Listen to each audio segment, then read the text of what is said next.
Alors, on corrige l'exercice 2, page 274. Donc on avait un petit sachet de bonbons dans lequel on tirait deux bonbons.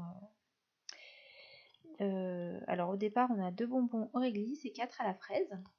Et on en prend 2. On vous demande quelles sont les issues possibles de ce tirage. Alors si on regarde pas l'ordre du tirage, on va avoir soit 2 bonbons à la fraise, soit 2 bonbons au réglisse, soit un bonbon à la fraise et un bonbon au réglisse. Il est bien évident que ces issues elles ne sont pas équiprobables puisque nous avons plus de bonbons à la fraise que de bonbons au réglisse dans le paquet. Donc il y a plus de chances de piocher 2 bonbons à la fraise que de piocher 2 bonbons au réglisse. Si on donnait une importance à l'ordre du tirage, on appelait par exemple F1 l'événement j'ai tiré un premier bonbon à la fraise, F2 l'événement j'ai tiré un deuxième bonbon à la fraise, R1 le premier bonbon est au réglisse, R2 le deuxième bonbon est au réglisse. Dans ce cas-là, les issues seraient soit le couple F1, F2, le couple F1, R2, le couple R1, F2 et le couple R1, R2. Alors on aurait dans ce cas-là non plus 3 issues, mais enfin 4 issues, mais elles ne sont pas plus équiprobables que si on ne fait pas attention à l'ordre. Bien, alors on vous demande ensuite de faire un arbre de dénombrement pour représenter cette situation. Alors voilà l'arbre de dénombrement quand il est complet. C'est pas du tout évident de le dessiner puisqu'il y a beaucoup de branches. Donc on commence à piocher un bonbon parmi 6. D'où les 6 premières branches ici. Et puis ensuite il nous reste 5 bonbons. Donc on pioche parmi ces bonbons. Donc je vous ai mis en rouge les branches qui correspondent aux fraises et puis en noir celles aux réglisses. Si on veut faire l'arbre proprement, il vaut mieux commencer par partir de la fin en fait, écrire ce qui se passe et puis faire vos branches là et ensuite les relier. C'est plus facile pour avoir un arbre qui ressemble à un arbre. On vous demande d'utiliser cet arbre de dénombrement pour calculer la probabilité d'avoir 2 bonbons à la fraise. Alors 2 bonbons à la fraise, ici nous avons 3 chemins qui vont conduire à cette situation. Là à nouveau 3, encore 3 et encore 3 chemins. Donc au total nous avons 4 x 3, 12 chemins qui conviennent. Donc la probabilité d'avoir 2 bonbons à la fraise va être de 12 sur, au total, on se retrouve avec 6 x 5, 30 événements élémentaires.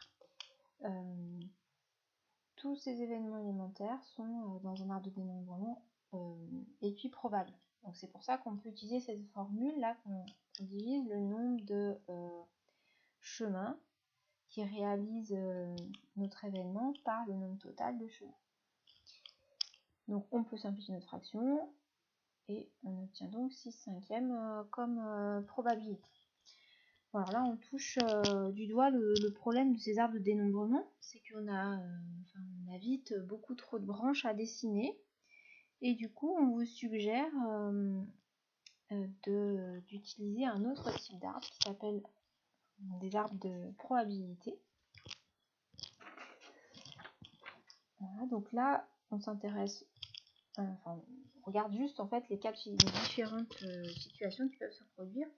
On a soit un bonbon fraise, soit un bonbon réglisse au premier tirage, et même chose au deuxième. Des situations différentes, mais que ça. Par contre, nos branches, on n'a pas la même probabilité d'obtenir un bonbon à la fraise au premier tirage qu'un bonbon réglisse. Donc il faut qu'on arrive à le voir quand même sur notre arbre. Donc on va rajouter sur les branches de l'arbre la probabilité d'obtenir un bonbon à la fraise au premier tirage. Donc cette probabilité elle était de 4 sur 6 puisqu'on avait 4 bonbons fraises sur un total de 6. On simplifie la fraction, on obtient donc une probabilité de 2 tiers. Pour réglisse, on en avait 2 sur 6, on obtient une probabilité de 1 tiers. Vous noterez qu'ici, 2 tiers plus 1 tiers, on obtient 1. Donc, la probabilité qui part de ce premier nœud, leur somme fait 1. On passe au deuxième cran. Maintenant, si on a tiré un bonbon à la fraise, quelle est la probabilité d'obtenir un bonbon encore à la fraise? Donc là, on a une probabilité conditionnelle qui nous est demandée. On n'a pas remis notre bonbon à la fraise dans le paquet, donc là il ne nous reste plus que 5 bonbons, dont 3 à la fraise.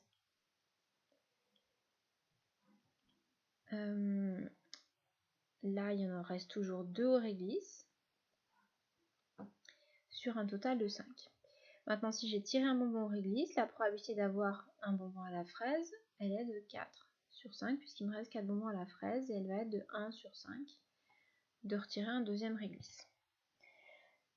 On vous demande de passer en couleur le chemin qui correspond à l'événement les 2 bonbons sont à la fraise.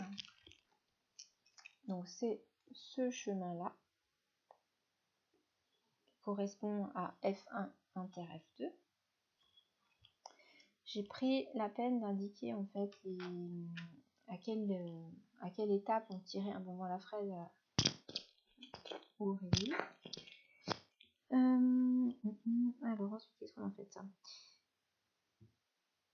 On vous demande de retrouver le résultat qu'on avait tout à l'heure. C'est-à-dire que tout à l'heure, on avait, avec notre arbre de dénombrement, trouvé que la probabilité d'obtenir 2 bonbons à la fraise était de 6/5. Donc il faut qu'on arrive à retrouver ça. Donc regardez vos branches, on a le nombre 2 tiers. On a le nombre 3/5. Donc, qu'est-ce que j'ai fait là? Ah, j'ai fait une bêtise tout à l'heure. J'ai dit que c'était 6/5, c'est pas du tout 6/5. J'ai mal simplifié ma fraction, c'est 2/5 ici. Je divise par 6 en haut et en bas. Bravo. Bien, donc je regarde mes nombres. J'ai 2 tiers, j'ai 3/5. Tout à l'heure, j'avais trouvé donc 2/5. Si je fais 2 tiers fois 3/5, les 3 se simplifient, il me reste bien sur 2/5. Alors c'est pas un hasard puisque on a vu dans la définition des probabilités conditionnelles que, du coup, par la suite de cette définition, que la probabilité de F1 inter F2, c'était la probabilité d'obtenir F1 fois la probabilité d'obtenir F2 sachant F1. Donc ce 2 tiers là, il correspond à F1. Et ce 3/5, je l'ai déjà dit en construisant l'arbre, en fait, correspond à une probabilité conditionnelle. On sait déjà qu'on a tiré une fraise au premier niveau. Du coup, quand on va vouloir calculer la probabilité de l'intersection de nos deux événements là, et ben, on va multiplier toutes les probabilités qu'on trouve le long de l'arbre. On vous demandait de faire la même chose avec le réglisse. Donc, pour le réglisse, cette fois-ci, le chemin, ce sera celui-là. Donc si je calcule la probabilité de R1 inter R2 en suivant le même type de raisonnement, je vais faire 1 tiers fois 1/5, c'est-à-dire la probabilité de R1 fois la probabilité conditionnelle de R2 sachant R1. Donc on va trouver 1/15. Dernière question de l'exercice, c'était quelle est la probabilité d'obtenir 2 bonbons qui ont le même parfum. Alors, la probabilité d'obtenir le même parfum, ça sera soit... on obtient le même parfum quand on a soit de bonbons à la fraise, soit de bonbons au réglisse. Donc, c'est-à-dire F1 inter F2 ou R1 inter R2. Alors, ces deux choses ne peuvent pas se produire en même temps, il y a une intersection vide, donc la probabilité de la réunion de ces deux événements va être la somme des probabilités de chacune. J'ajoute les deux résultats que j'ai trouvés précédemment. Donc j'ajoute 2/5 et 1/15. on met tout au même dénominateur. Donc on va obtenir 6 sur 15 plus 1 sur 15, c'est-à-dire 7 sur 15.